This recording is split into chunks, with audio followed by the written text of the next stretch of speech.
UP में Saharanpur police की बदमाशों से मुठभेड़। चेकिंग के दौरान पुलिस और बदमाशों के बीच हुई फायरिंग। मुठभेड़ में एक बदमाश घायल, साथी समेत गिरफ्तार। पूनम मित्तल हत्याकांड का मुख्य आरोपी बताया जा रहा है। मुखबिर की सूचना पर पुलिस ने की थी घेराबंदी। थाना नुक्कड़ और अबेटा पीर चौकी पुलिस की संयुक्त कार्रवाई। दोनों आरोपियों को हिरासत में लेकर पूछताछ जारी। हत्याकांड में खुलासे में पुलिस को मिली बड़ी सफलता। घायल बदमाश को उपचार के लिए अस्पताल में भेजा गया। पूछताछ में हो सकता है हत्याकांड से जुड़ा बड़ा खुलासा। आपको बता दें, दोनों आरोपियों को हिरासत में पूछताछ जारी है।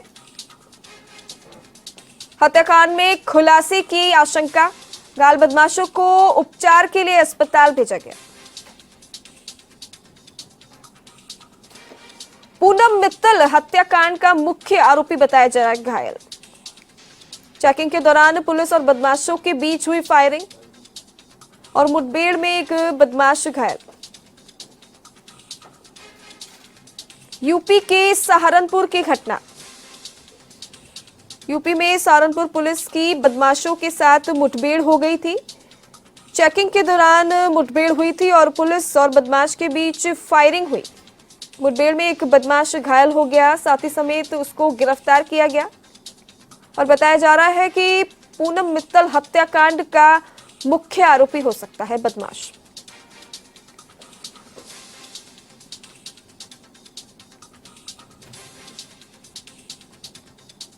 मुखबिर की सूचना पर पुलिस ने की थी घेराबंदी। आपको बता दें, सहारनपुर की घटना।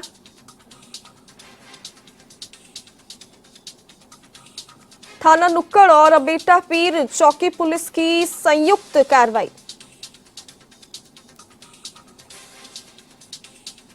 अभी फिलहाल दोनों आरोपियों को हिरासत में ले लिया गया है और पूछताछ जारी है।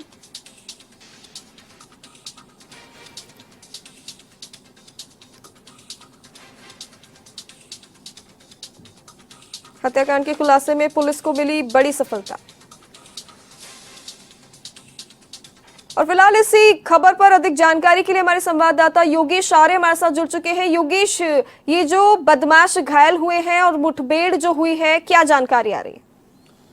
देखिए अंकिता, सहारनपुर में पुलिस और बदमाशों के बीच ही मुठभेड़ हुई है और मुठभेड़ में दो आरोपियों को गिरफ्तार किया है। एक बदमाश को पैर में गोली लगी है जिसको घायल अवस्था में जो है हिरासत में लिया गया है, तो दूसरे को घेराबंदी कर पुलिस ने हिरासत में लिया है। और अगर इस पूरे मुठभेड़ का अगर देखें तो इसमें जो बदमाश गिरफ्तार हुआ है वो कहीं ना कहीं ये बताया जा रहा है कि पूनम मित्तल जो चर्चित हत्याकांड अभी 2 दिन पहले हुआ था उसका मुख्य आरोपी है। उससे पूछताछ के लिए उनको दोनों को हिरासत में पुलिस ले गई है अपने साथ में। और जिस तरह से लगातार अब उनसे पूछताछ की जा रही है कि किस तरह से उन्होंने इस हत्याकांड को अंजाम दिया था, वो पूरी जानकारी की जा रही है। ये भी माना जा रहा है कि संभवतः दोपहर 2 बजे के बाद जो है पुलिस इस पूरे प्रकरण को लेकर के जो बड़ा खुलासा कर सकती है, प्रेस कॉन्फ्रेंस कर सकती है। लेकिन अगर देखें तो ये क्योंकि जब यह हत्याकांड हुआ था उसके बाद से पूर्व मंत्री की बात हो, क्षेत्रीय विधायक की बात हो, लगातार उनकी ओर से जो है इस पर पुलिस को लेकर के कहा जा रहा था कि जल्द से जल्द पुलिस इसका खुलासा करे।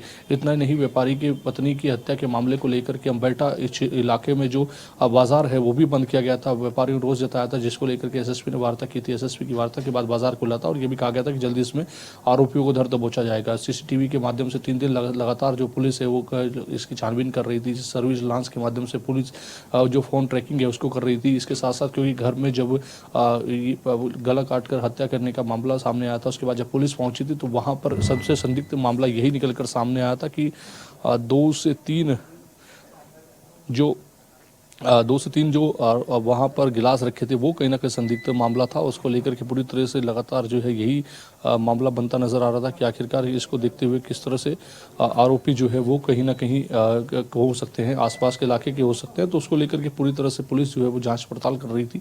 और पुलिस का कहीं ना कहीं अगर देखा जाए तो जो पॉइंट ऑफ व्यू था उसके चलते जो है लगातार आरोपी की तलाश के बाद जो है आज जिस तरह से मुठभेड़ के दौरान 2 आरोपी गिरफ्तार हुए, अब उनसे पूछताछ जारी है। जी योगेश, पूछताछ में कोई जानकारी सामने आ रही है? देखिए हाँ बिल्कुल, क्योंकि पूछताछ लगातार की जा रही है और ये माना जा रहा है कि जो चर्चित पूनम मित्तल का जो हत्याकांड था उसमें कहीं ना कहीं आरोपी शामिल थे और उसको लेकर के पूरी पूछताछ की जा रही है कि आखिरकार क्या वजह थी जो इस हत्याकांड को जो है अंजाम दिया गया, आखिरकार क्या या इसमें पहलू थे जिस वजह से उनकी क्या किस बात को लेकर के रंजिश थी, उस बात को लेकर के पूरी तरह से पूछताछ जो है वो की जा रही है। और संभवतः 2 बजे के बाद जो है पुलिस पूरे हत्याकांड को लेकर के प्रेस कॉन्फ्रेंस कर बड़ा खुलासा करने की बात कर रही है। तो देखना होगा कि 2 बजे के बाद पुलिस प्रेस कॉन्फ्रेंस कर इस पूरे मामले को लेकर किस तरह से हत्याकांड का खुलासा करती है। लेकिन जिस तरह से ये कहीं ना कहीं एक चुनौती पुलिस के सामने बनी हुई थी, क्योंकि वहाँ पर 2 गिलास रखे हुए नजर आए। उसके बाद उनको लगा कि शायद हो सकता है घर में कोई आया हो, क्योंकि दरवाज़ा टूटा नहीं था, इस तरह के साक्ष्य भी वहाँ पर नहीं मिले। लेकिन नमूनों को इकट्ठा करने के बाद पुलिस लगातार इसमें जो है कहीं ना कहीं आगे कार्रवाई को लेकर बढ़ रही थी और अब मुठभेड़ के दौरान 2 आरोपी गिरफ्तार हुए हैं। जी धन्यवाद योगेश, आपका हमारे साथ जुड़ने के लिए, तमाम जानकारी।